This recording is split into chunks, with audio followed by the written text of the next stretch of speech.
नमस्कार बंधुरा बेंगल कुकिंग स्टाइले आपनादेर सकलके स्वागत। आज आमी हाजिर हये गेছি একটি খুবই সহজ রেসিপি নিয়ে। আমি বানাবো জিরা রাইস।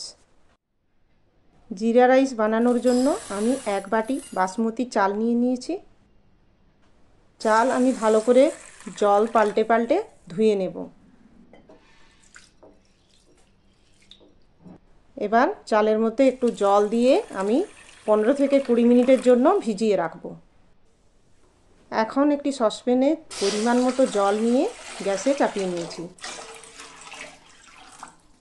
জল গরম হয়ে এলে এর মধ্যে দিয়ে দেব একটি তেজপাতা, দুটি এলাচ, কয়েকটি লবঙ্গ ও দু টুকরো দারুচিনি, আর দেব একটু লবণ।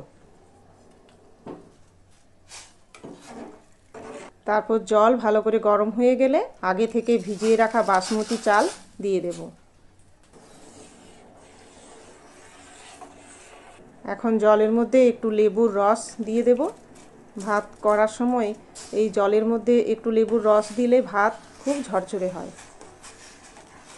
ফুটে উঠেছে, এখন সেদ্ধ হতে থাক। ভাত সেদ্ধ হয়ে গেছে। এখন একটি ছাঁকনির ওপরে আমি ভাতগুলো পুরো ছেঁকে নেব।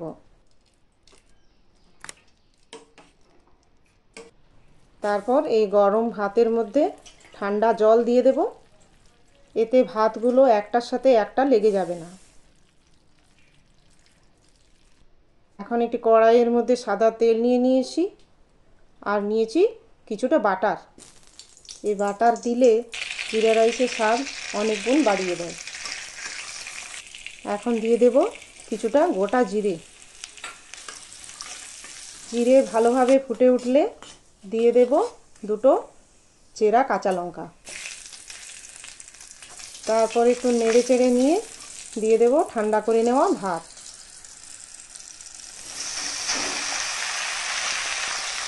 এর মধ্যে দিয়ে দেব পরিমাণ মতো লবণ ও স্বাদ অনুযায়ী চিনি। এখন আস্তে আস্তে মিশিয়ে নেব। দেখুন ভাতটা এত সুন্দর ঝরঝরে হয়েছে, যাতে একটার সাথে একটা লেগেও যাচ্ছে না, আবার ভেঙেও যাচ্ছে না।